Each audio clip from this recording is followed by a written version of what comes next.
But also telling the president, if you think you can't be able to run this country, you can dissolve the government and go home. It's not a must to run this country. There are 12 million Kenyans. This idea that Kenya will be stuck if he resigns, it wouldn't be stuck. Because when he resigns, it goes with the Rigathi and all the baggage that he has. It goes with all of them. Actually, we're even calling for the Speaker of the National Assembly to dissolve Parliament. Yeah. Ladies and gentlemen, this beautiful Friday in Nairobi, we're right here at the Ufangamano House for the Citizens Assembly with the one and only Boniface Mwangi. How are you? I'm in good health, but I'm very, very tired. It's been a hectic 3 weeks. So I'm looking forward to the time I can get time to sleep and rest. Yeah. Okay. Maybe you can tell us today, do we have any fresh statistics on people who are missing or abducted or anything like So that? they've been collecting actually, but I think the number of the dead as we speak is about 51, because people who are in hospital are coming to the gunshot wounds. That's very sad to hear. And of course, I have to ask you about just where we are right now in the country. Of course, the president yesterday dismissed his cabinet secretaries. Do you think we should continue keeping up the pressure ama to decrease? Pressure ongezeke kwa sababu one of the things that actually is hurting me, I've been to about 5 funerals, and there's no apology from the government for those who died, like an official apology. The president hasn't even bothered to call any of the parents to condole with them.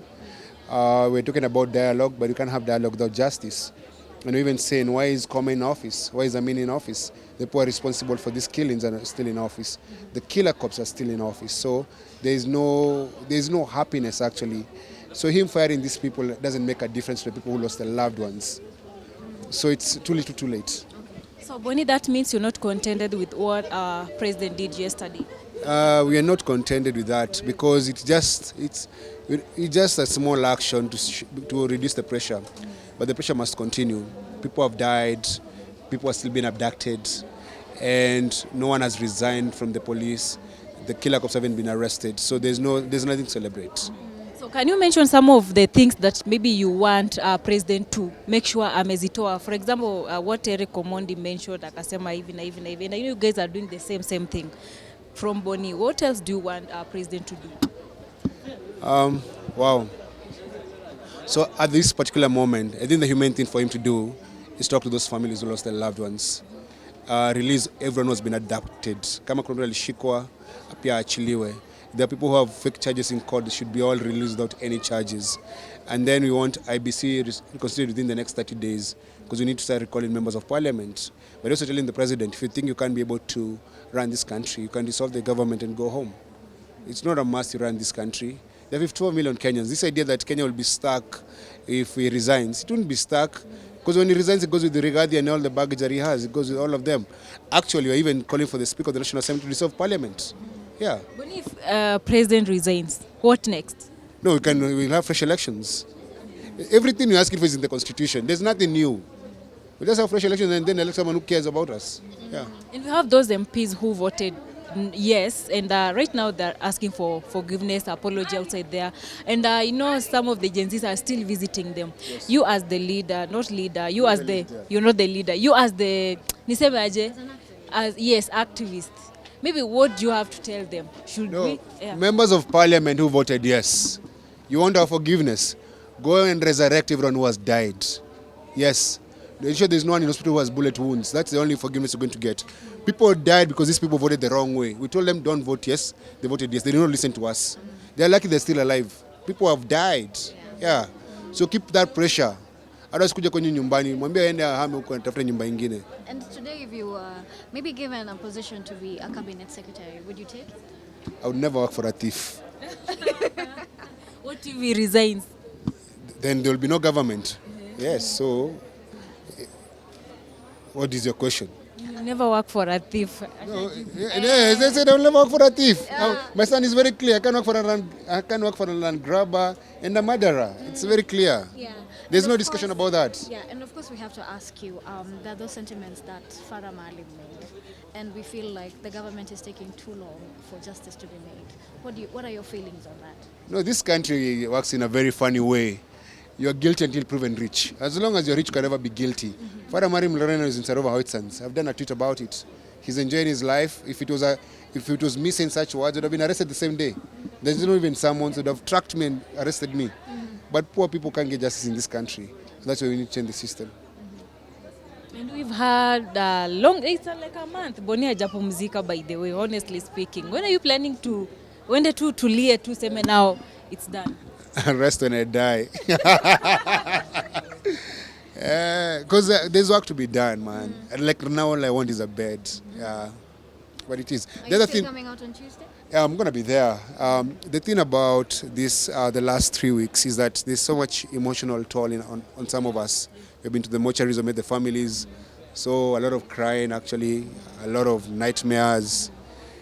Yeah, and sometimes a small drink like this because you're trying to sleep and cope with life. It's very hard, actually. I need to see a therapist. That was my next question, because you've really been working so hard, and people think and feel like you're not maybe okay. So how are you doing right now? Let's say mentally, are you okay? I'm not okay. I'm mentally fatigued, emotionally drained.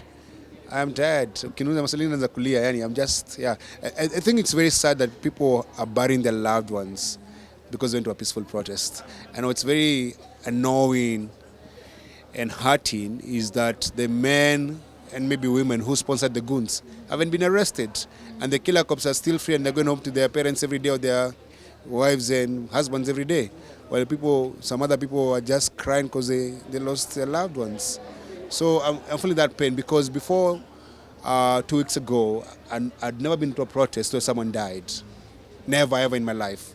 So the first time in my life where I went to a protest and someone died, and we did not kill them, but there's a guilt you carry in your heart and feeling like unasikia tu chungu on behalf of the family. So I empathize with the family and I say, I hope they get justice. All right, lastly, talk to our Gen Z. Tuongeleshe pale kwenye kamera. Ni aje wase emergency manze, mimi na walombo tove, tunaanguka nao. Tuonane Tuesday kwa barabara. Mtokeleze wherever you're in the country, show up. We're not only standing up for our rights, we are going to the streets to say, Kome, the killer must resign. And also saying that we are going to the streets to honor those who sacrificed their lives for us and for a better country. And because for what you did in those protests, Kenya has changed forever. And then kusalimia hao ma MPs na MCAs. Mtu wote ambao anakusumbua unamsalimia and msiogope. You are liberating this country. You are the true liberators and freedom fighters. Ya mwisho, about our baba Raila Amolo Odinga. Juzi alikuwa na president and pia alikuwa amepanga dialogue, but tukaona akasalimiwa. I think alisalimiwa. Yes. What's your take on that? No, Raila Odinga, my friend, you have done your part for this country, and you shook hands with Moi, you shook hands with Kibaki, you shook hands with Uhuru, now you shook hands with Ruto. But this particular movement, don't shake hands with anyone because you're not part of us. And even me, I'm a millennial, I'm not a Gen Z. So sisi kama wazee tukae kando. You're old enough to be my dad. Me, I'm the same age with Raila Jr. And guess what? Your grandkids are the ones fighting now for this fight. Waachie hii vita. Hii vita si yako, waachie.